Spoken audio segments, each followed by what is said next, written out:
गई।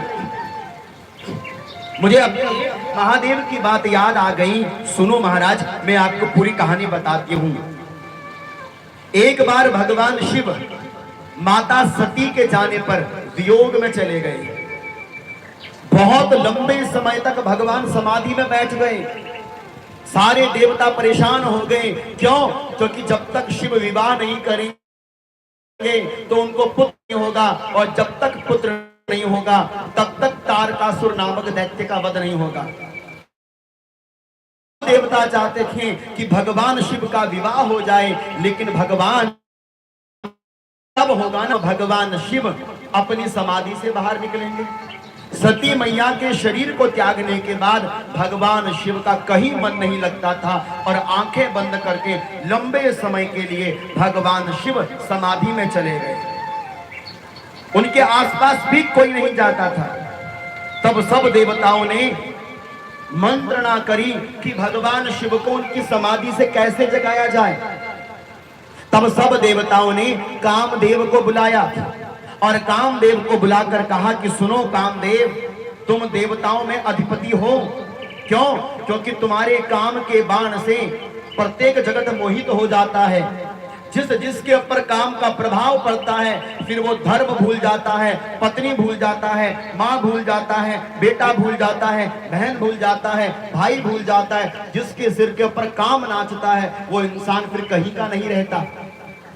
इसलिए हम चाहते हैं कि महादेव अपनी समाधि पर बैठे हैं, इसलिए कामदेव आप अपनी माया को बनाओ और ऐसा प्रभाव डालो कि भगवान शिव की समाधि टूट जाए।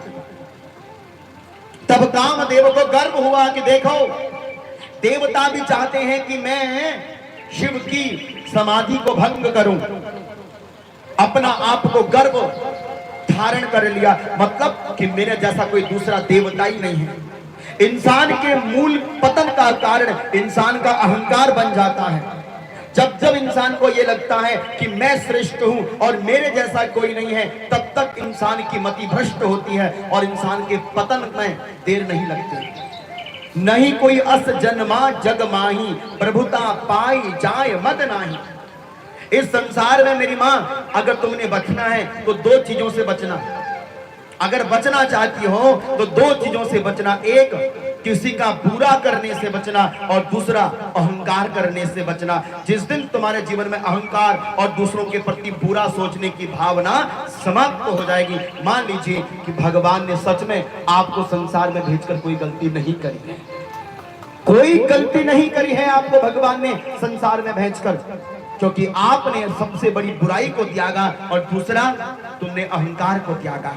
मेरी माँ, पैसा कमाना बड़ा सरल है, लेकिन पैसा बचाना बड़ा कठिन है। जब हम गरीब थे तो झुककर चलते थे, आज पैसे वाले हो गए अकड़ कर चलने लगे। जब पैसा नहीं था तो सबको राम राम करते थे, आज पैसा हो गया तो दूसरों को राम राम करना बंद कर दिया। जब गरीब थे दूसरों के दरवाजे पर जाकर सुख दुख बांटते थे, आज अमीर हो गए किसी के दरवाजे पर नहीं जाते। आज जब तक हम गरीब थे तब तक हम दूसरों के लिए सोचते थे, आज अमीर हो गए, आज केवल अपने लिए सोचने वाले बन गए। जब जब जीवन में हमारे पास धन कम था, हमारे अंदर इंसानियत थी, आज जब से पैसे वाले हुए हमारी इंसानियत बहुत दूर चले गई।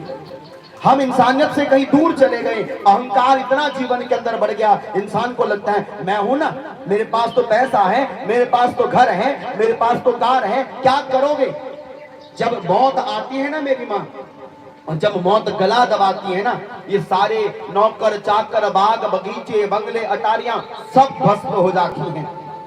सिकंदर इतना बड़ा राजा था कि सिकंदर ने पूरे भारत को जीतने का मन में संकल्प बना लिया। पूरे भारत के साथ साथ पूरे विश्व में वो अपनी जीत की पताका लहरा रहा था, और ये संकल्प लेकर चल रहा था कि मुझे पूरे विश्व को जीतना है। और पूरे विश्व को जीतने की जुनून को लेकर वो सिकंदर भारत के कोने तक पहुंच गया। देखिए, विचार करके देखिए, सिकंदर ने पूरे विश्व को जीतने का मन बना लिया, युद्ध करने लगा।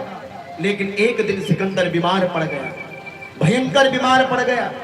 बड़े बड़े डॉक्टर आए, बड़े बड़े वैद्य आए, दवाई लगाने लगे, उपचार करने लगे। बड़े बड़े मंत्री सिकंदर के सामने खड़े हैं और यही कहते हैं कि जैसे तैसे महंगी से महंगी दवाई लगा दो, महंगी से महंगा उपचार करो, महंगे से महंगा करो, लेकिन हमारे